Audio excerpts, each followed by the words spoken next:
어느 날부터인지 사람을 만나고 돌아오면 몸보다 마음이 먼저 지쳐 있다는 느낌을 받을 때가 많아졌습니다. 특별히 힘든 말을 들은 것도 아닌데 집으로 돌아오는 길에 누군가의 말투나 표정이 자꾸 떠오릅니다. 이 나이가 되도록 살아오면서 수많은 사람을 만나고 수많은 말을 들어왔는데도 타인의 평가는 여전히 마음 한편을 건드립니다. 그 말에는 어떤 뜻이 있었을까? 혹시 나를 좋지 않게 본 건 아닐까? 이미 끝난 자리인데도 마음은 자꾸 그 순간을 다시 불러옵니다. 저 역시 그런 시간을 여러 번 지나왔습니다. 나이가 들면 자연스럽게 무뎌질 줄 알았던 마음은 생각보다 오래 예민함을 간직하고 있었습니다. 사람의 말은 시간이 지나도 이상하게 마음속에 남아 있었습니다. 그러다 문득 오래전에 읽었던 한 문장이 조용히 떠올랐습니다. 우리를 괴롭히는 것은 사건이 아니라 그것에 대한 우리의 판단이다. 그 문장은 제 마음을 몰아붙이지 않았습니다. 다만 제가 붙잡고 있던 것이 사람의 말 그 자체인지 아니면 그 말에 덧붙여온 나의 생각인지를 차분히 돌아보게 했습니다. 곰곰이 생각해 보니 저를 힘들게 한 것은 평가보다도 그 평가를 계속 곱씹고 해석해온 제 마음의 습관이었습니다. 이 이야기는 사람의 말에 흔들리지 말자는 다짐을 강요하지 않습니다. 이미 충분히 애쓰며 살아온 우리에게 더 단단해지라고 말하고 싶지도 않습니다. 다만 타인의 평가 앞에서 내가 어디까지 책임지고 어디부터는 내려놓아도 되는지 함께 살펴보려는 조용한 시간입니다. 저는 정답을 건네려 하지 않겠습니다. 그저 제가 살아오며 천천히 알게 된 마음의 방향을 그대와 나란히 걸으며 나누고자 합니다. 이제부터 타인의 평가라는 이 오래된 주제를 따라 조심스럽게 이야기를 이어가 보겠습니다. 살다 보면 타인의 평가는 생각보다 조용히 다가옵니다. 대놓고 비난을 받지 않아도 칭찬 속에 섞인 한마디 말, 무심코 던진 듯한 표정 하나가 마음에 오래 남을 때가 있습니다. 특히 가까웠던 사람일수록 함께 시간을 많이 보낸 사람일수록 그들의 말은 더 깊이 스며듭니다. 저 역시 그런 경험이 많았습니다. 그 나이에 아직 그걸 하세요? 요즘엔 다들 그렇게 생각하지 않아요. 이런 말들이 꼭 악의에서 나온 것은 아니라는 것도 머리로는 잘 알고 있었습니다. 그럼에도 마음은 그 말을 그냥 지나치지 못했습니다. 괜히 마음이 움츠러들고 나 자신을 다시 들여다보게 되었습니다. 내가 뒤처진 건 아닐까? 내 선택이 틀린 건 아닐까? 그렇게 타인의 말은 어느새 제 마음속 판단이 되어 자리 잡고 있었습니다. 그때 떠올린 것이 스토아 철학에서 말하는 아주 단순한 구분이었습니다. 이 세상에는 내가 바꿀 수 있는 것과 아무리 애써도 바꿀 수 없는 것이 있다는 사실입니다.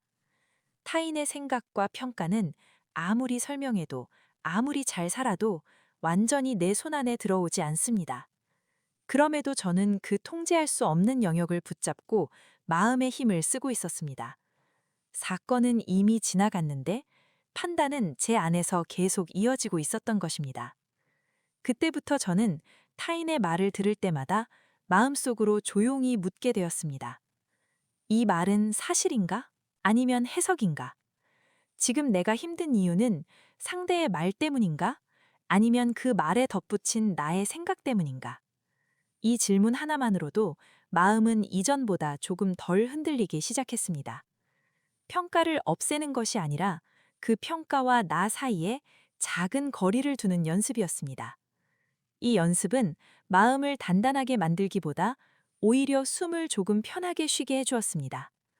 타인의 평가가 들려와도 그것이 곧 나의 가치가 되지 않도록 말입니다.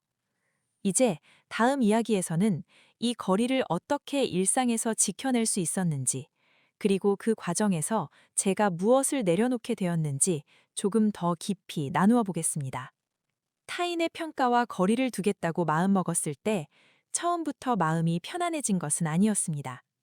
오히려 예전보다 더 선명하게 사람들의 말이 들리는 듯한 느낌도 들었습니다. 아무 생각하지 않으려 하면 할수록 생각은 더 또렷해지는 법이니까요. 그래서 저는 피하려 하기보다는 조금 다른 방식으로 바라보려 애썼습니다. 예전에는 누군가의 말이 들리면 곧바로 마음이 반응했습니다. 기분이 상하면 상한 채로, 서운하면 서운한 채로 그 감정을 붙잡고 하루를 보냈습니다.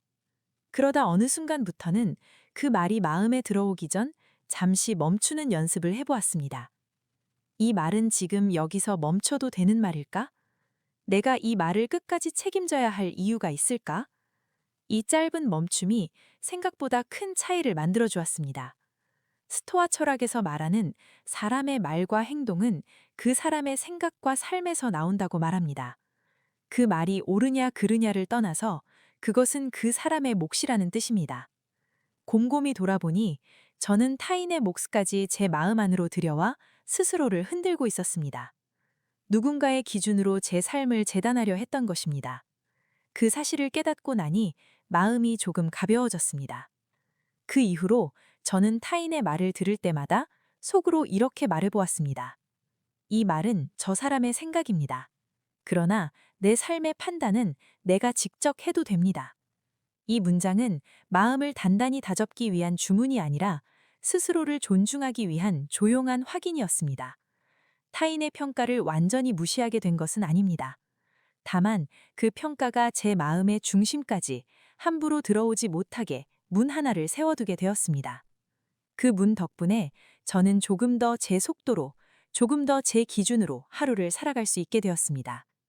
다음 이야기에서는 이 기준이 어떻게 일상의 작은 선택들 속에서 제 마음을 지켜주었는지, 그리고 그 과정에서 제가 무엇을 더 내려놓게 되었는지 차분히 이어가 보겠습니다.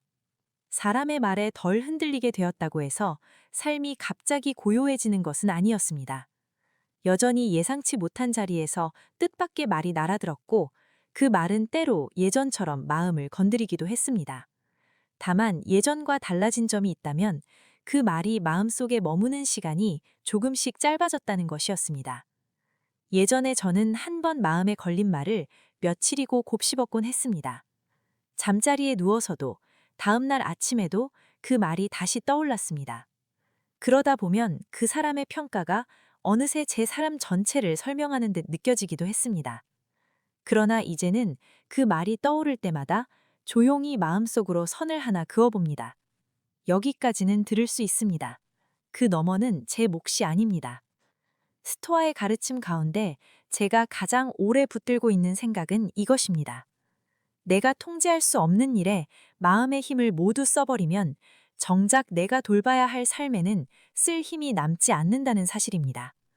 타인의 평가는 내가 관리해야 할 영역이 아닙니다. 그럼에도 불구하고 지금까지 저는 그 영역을 붙잡느라 정작 제 마음을 돌보지 못했습니다.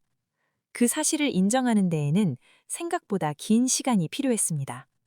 이제는 조금 다르게 살아보려 합니다. 사람의 말이 마음에 닿을 때에도 그 말이 제 하루를 모두 차지하도록 두지 않으려 합니다. 그 대신 지금 내가 지킬 수 있는 것, 내가 선택할 수 있는 것에 조용히 마음을 돌려봅니다. 오늘을 어떻게 보낼지, 어떤 말에 귀를 기울일지, 어디까지를 내 책임으로 삼을지는 여전히 제 손안에 있기 때문입니다. 이런 연습은 마음을 강하게 만들기보다 오히려 삶을 조금 부드럽게 만들어 주었습니다. 타인의 평가 앞에서도 스스로를 지킬 수 있다는 작은 안도감을 남겨주었습니다. 이제 남은 이야기에서는 이 마음가짐이 일상의 작은 습관과 루틴으로 어떻게 이어졌는지, 그리고 그 과정에서 제가 느끼게 된 평온에 대해 차분히 나누어 보겠습니다. 마음을 지키는 일은 어느 날 크게 결심한다고 해서 완성되는 일이 아니었습니다. 오히려 아주 사소한 순간들에서 조금씩 방향이 정해졌습니다. 사람을 만나기 전, 전화를 끄는 직후, 혼자 조용히 앉아 있을 때처럼 아무도 보지 않는 시간들이 제 마음을 만들어가고 있었습니다. 저는 사람을 만나기 전 잠시 마음속으로 한 문장을 떠올려 보았습니다. 오늘 들리는 말 중에서 내가 받아들일 말과 그렇지 않을 말을 구분해보자. 이 문장은 스스로를 단속하기 위한 다짐이 아니라 불필요한 짐을 미리 내려놓기 위한 작은 준비였습니다. 그렇게 마음을 준비하고 나서 사람을 만나면 한마디 말, 표정 하나가 이전만큼 날카롭게 느껴지지 않았습니다. 사람을 만나고 돌아온 뒤에도 저만의 시간을 잠시 가졌습니다.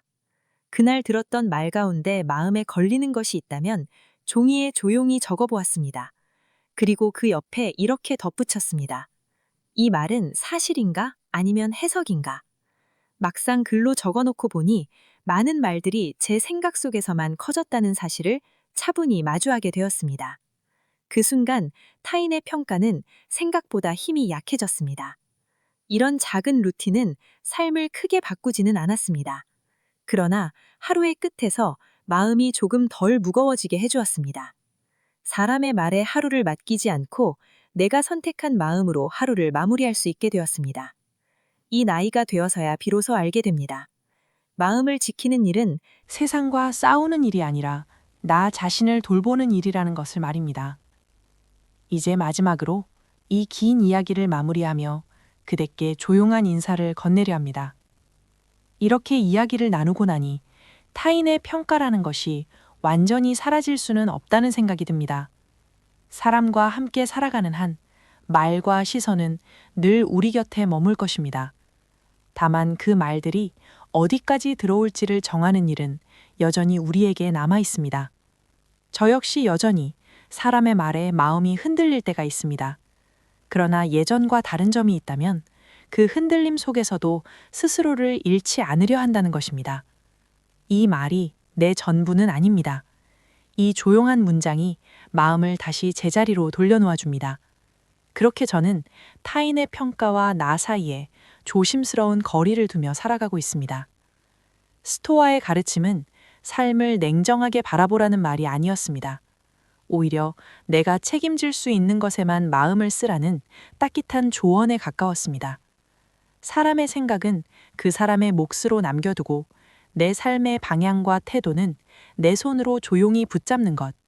그 단순한 선택이 마음을 한결 편안하게 만들어 주었습니다. 이 글을 읽고 있는 그대께서도 혹시 아직 마음에 남아있는 누군가의 말이 있다면 오늘은 그 말에 조심스럽게 자리를 정해주어도 좋겠습니다. 마음 한가운데가 아니라 조금 바깥쪽에 말입니다. 이미 충분히 많은 시간을 성실하게 살아오셨습니다. 이제는 타인의 평가보다 그대 자신의 호흡과 속도를 조금 더 믿어도 괜찮은 때입니다. 이만 이야기를 마치겠습니다. 오늘 이 시간이 그대 마음에 작은 평온으로 남기를 바랍니다.